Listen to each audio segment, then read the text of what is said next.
ایک بات اور کرنی ہے آپ سے، اور آپ کو پتہ ہے قرآن پاک نے کہا یہودیوں پہ اللہ نے ذلت مسلط کر دی ہے، یہ ذلیل ہے، ان کا کوئی دیش نہیں، یہ جہاں انہوں نے قبضہ کیا ہوا نا فلسطین میں، یہ قبضے کی جگہ ہے، اور ایک مٹھی بھر ملک ہے، شاید 60-70 لاکھ آبادی ہو اسرائیل کی۔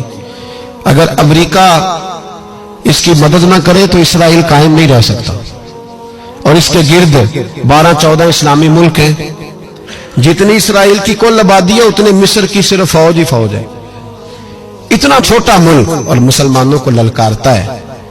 مجبوری یہ ہے کہ ہم جب امریکہ کے بارے میں بات کرتے تھے تو لوگ کہتے تھے مولانا وہ جو آپ کی گاڑی کا ٹائر پنکچر ہوا ہے وہ بھی امریکہ نے کرایا ہے، مذاق کرتے تھے۔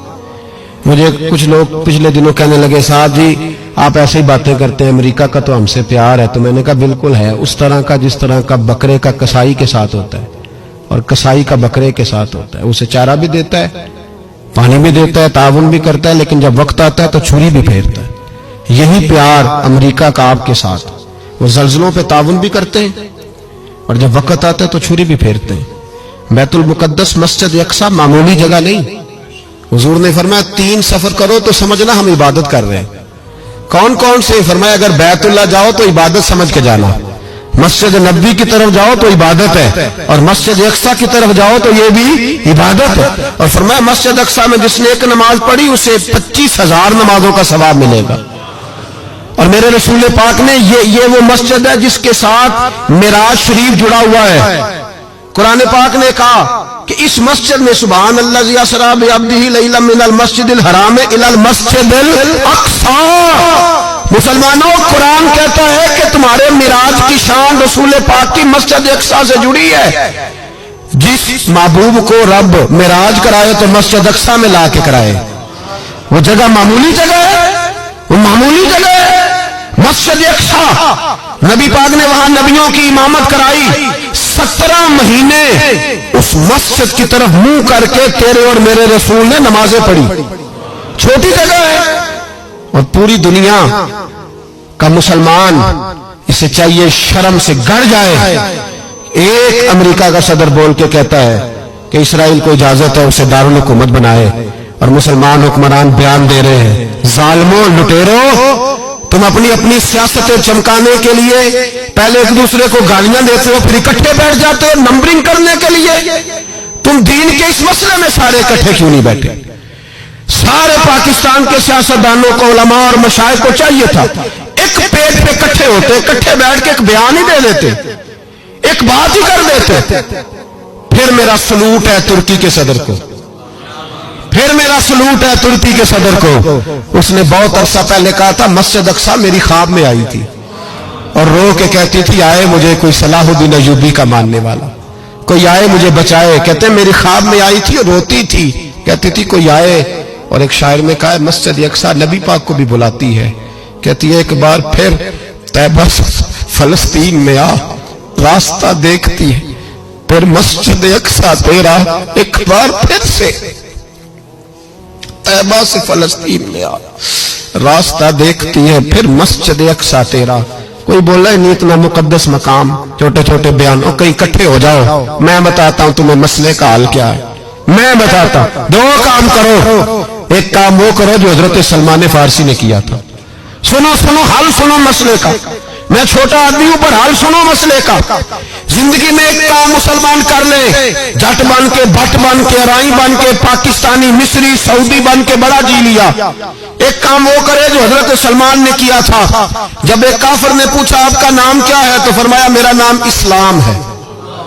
بولیے سارے میرا نام، کہا تمہارے باپ کا نام؟ فرمایا اسلام۔ دادا کا نام؟ کہا اسلام۔ پردادا کا نام؟ بازو تیرا توحید کی قوت سے قوی ہے، اسلام تیرا دیس ہے تو مصطفی ہے۔ ایک کام وہ کرو جو حضرت سلمان نے کیا تھا۔ کافر جب پوچھے تو کہو ہم سارے اسلام ہیں، ہم سارے کیا ہیں؟ ہم پہلے مسلمان ہیں، باقی بعد میں کچھ اور چیز۔ دوسرا کام وہ کرو جو حضرت امیر معاویہ نے کیا تھا۔ سن لو یہ حال ہے اس مسئلے کا، سنو۔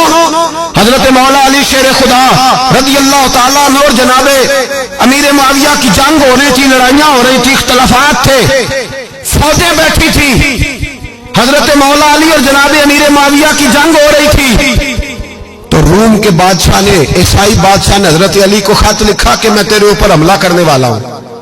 خط لکھا نا حضرت علی کو، تو جواب حضرت امیر معاویہ نے دیا.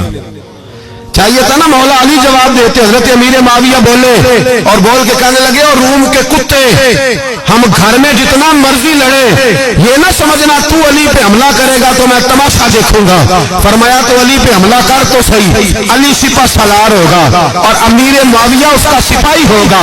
گھر میں جتنا مرضی لڑے پر رسول اللہ کے نام پہ ہم اکٹھے ہو جایا کرتے.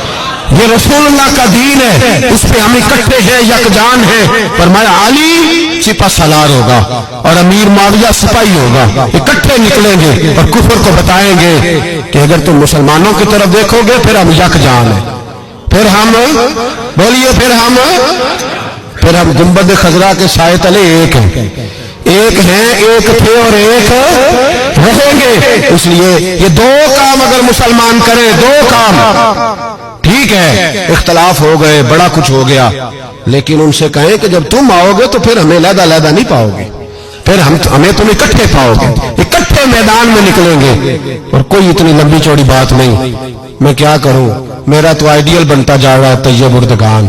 عجیب بات ہے نا کہ اس کے پاس ایٹمی طاقت آپ سے کمزور ہے، آپ کی تگڑی ہے. اس کے پاس جو فوجی طاقتیں ہیں وہ اپنی جگہ پر، آپ کی فوجی طاقتوں کا لوہا مانتی ہے دنیا. لیکن پھر مجھے کہنے دو نا، میدان میں بندہ ایٹمی طاقت سے نہیں لڑتا، ایمان کی قوت سے لڑتا ہے.